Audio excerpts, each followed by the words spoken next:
Hi friends, அனைவருக்குமே வணக்கம். சற்று முன் மத்திய அரசிலிருந்து நமக்கு மிகப்பெரிய ஒரு எச்சரிக்கை வந்திருக்கு அப்படின்னு தான் சொல்லணும். அதாவது வங்கதேசத்தில் எவ்வளோ பெரிய கலவரம், அதாவது ஆட்சியாளர்களுக்கு எதிரான அங்கு உள்ள இளைஞர்கள் மாணவர்களுடைய கலவரம் அப்படியே ஹிந்துக்களுக்கு எதிரான ஒரு கலவரமாக மாறி அங்கு உள்ள ஹிந்துக்களுடைய உடைமைகள் என அனைத்துமே அடித்து நொறுக்கப்பட்டது. பல ஹிந்துக்கள் கொல்லப்பட்டனர். பல ஹிந்து பெண்கள் பாலியல் பலாத்காரம் என்ன போன்ற பல வன்கொடுமைகளை அவங்க அனுபவிச்சுட்டு இருக்காங்க.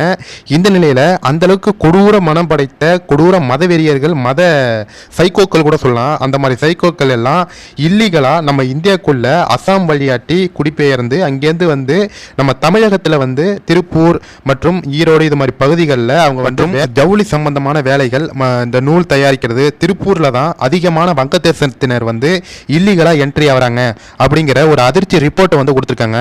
முக்கியமாக அசாம் வழியாக நம் நாட்டிற்குள் சட்டவிரோதமாக நுழையும் வங்கதேசத்தினர் தமிழகம் மற்றும் பிற தென் மாநிலங்களுக்கு சென்று ஜவுளித்துறையில் பணிபுரிகின்றனர் அப்படிங்கிற ஒரு ஷாக்கான ஒரு ரிப்போர்ட்டை கொடுத்துருக்காங்க மத்திய அரசாங்கம்.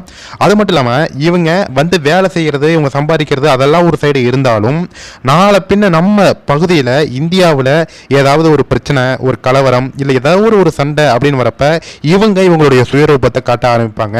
நம்ம மக்களோட மக்களாகவே இணைந்து நானும் இந்தியன் அப்படின்னு சொல்லி இந்தியாவுக்குள்ள கலகத்தை ஏற்படுத்தி அமைதியாக வாழ்ந்து கொண்டிருக்கும் ஹிந்து, முஸ்லீம், கிறிஸ்தவர்கள் என அனைவரும் அமைதியாக வாழ்ந்துட்டு இருக்கோம். இப்படி ஒற்றுமையாக இருக்கும் மக்களிடையே ஒரு கலவரத்தை தூண்டி பல தீவிரவாத அமைப்புகளோட கைகோர்த்து இந்தியாவை சிதைக்கும் வேலைகளில் இந்த மாதிரி சட்டவிரோதமாக நுழையும் வங்கதேசத்தினர் இருப்பதற்கு அதிக வாய்ப்பு இருக்குது, செயல்படுவதற்கு அதிக வாய்ப்பு இருக்குது.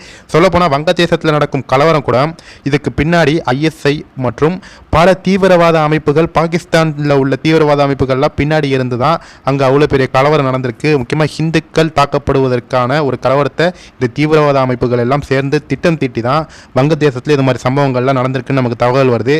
இந்த அளவுக்கு மோசமான வங்கதேசத்தினர் சட்டவிரோதமாக நம்ம இந்தியாவில் போகும்போது இந்தியாவுடைய நிலைமை எப்படி இருக்கும் அப்படிங்கிறத நம்ம யோசித்து கூட பார்க்க முடியாது. நம்ம இங்கே அமைதியாக நம்ம தமிழ்நாட்டில் ஒரு சைடு இருக்கோம், நம்மளுக்கு எந்த பிரச்சனையும் வராதுன்னு நினச்சிட்டு இருக்கோம். ஆனால் ஆபத்து நம்மளை நெருங்கி கொண்டிருக்கிறது. தயவு செய்து விழிப்புணர்வோடு இருங்கள். கண்டிப்பாக மத்திய அரசு உரிய நடவடிக்கை எடுத்து இது மாதிரி சட்டவிரோதமாக நுழைபவர்களை தடுத்து நிறுத்த வேண்டும். தமிழகம் மட்டும் இல்லை, இந்தியா முழுக்க சட்டவிரோதமாக இருப்பவர்களை அப்புறப்படுத்த வேண்டும். அவர்களை இந்த நாட்டை விட்டு வெளியே துரத்த வேண்டும். கண்டிப்பாக இந்த வீடியோ எல்லாருக்குமே ஷேர் பண்ணுங்கள் ஃப்ரெண்ட்ஸ். தேங்க்யூ.